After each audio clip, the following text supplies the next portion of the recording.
Now we will start with the tracts of spinal cord.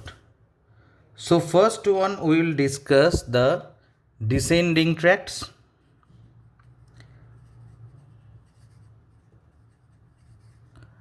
and parallelly we will discuss the ascending tract.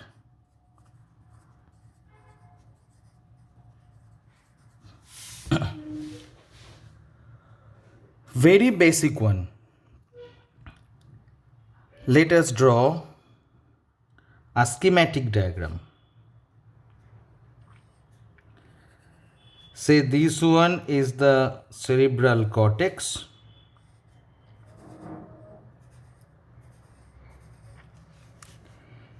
Here is thalamus.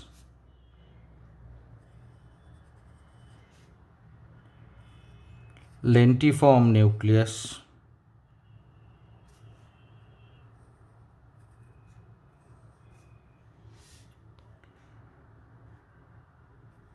This one is midbrain. I am drawing a very schematic diagram. Pons,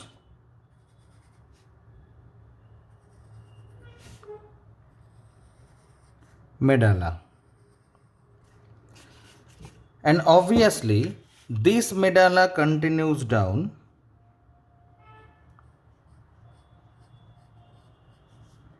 as the spinal cord.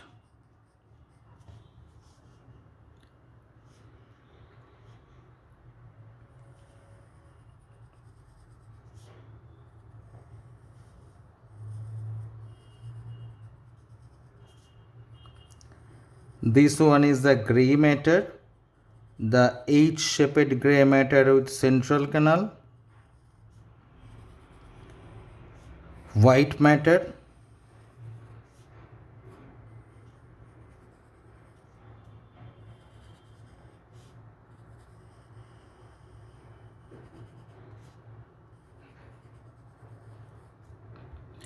our point of interest is the corticospinal tract, means which comes from the cortex, reaches to the spinal cord and finally goes out to the motor part, to the muscles. So our point of interest is the corticospinal tract. Let us draw the corticospinal tract. Say the corticospinal tract starts from the cerebral cortex.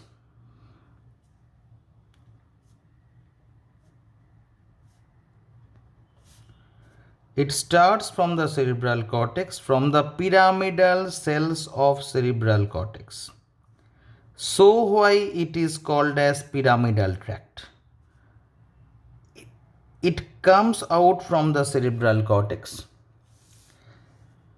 condenses in between the thalamus and the lentiform nucleus. It condenses in between the thalamus and lentiform nucleus.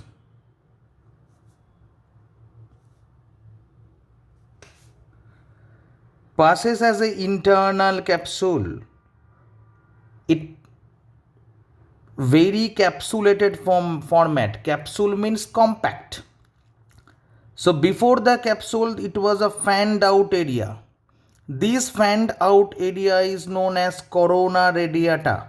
Corona means crown, radiata means radiated crown. So this is corona radiata. These fibers of corticospinal tract, they converges in between the thalamus and lentiform nucleus, that is basal nucleus or basal ganglia, as internal capsule. It passes in through this space, through this narrow space, and this fibers progresses downwards till it reaches the medulla.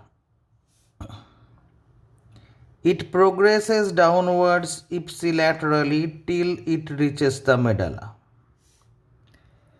In the medulla, majority of the fibers crosses the direction. 75% of fibers crosses the direction. 25% fibers does not cross. So whatever, let us concentrate with these crossed fibers. These cross fibers descends down through the spinal cord. These fibers descends down through the spinal cord.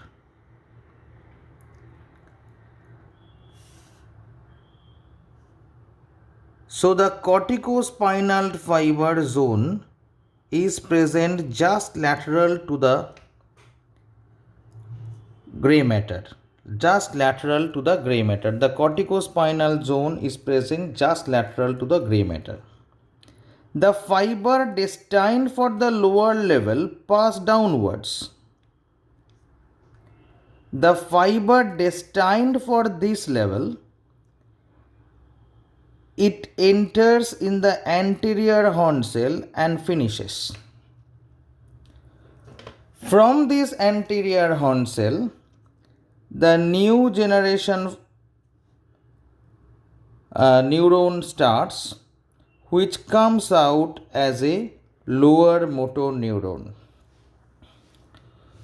So we call this fiber as upper motor neuron and this fiber as lower motor neuron. Point to be noted, not all the fiber relays in all segment. One fiber is destined for one level of spinal cord. The fiber who is only destined for the level of spinal cord, it relays in the anterior horn cell. Rest of the fiber descends down for the downward level.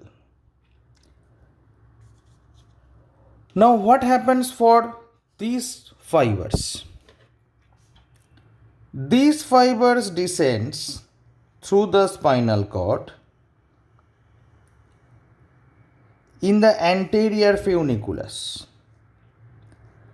The fiber who is destined for this level crosses the direction and ends in the anterior horn cell of opposite side.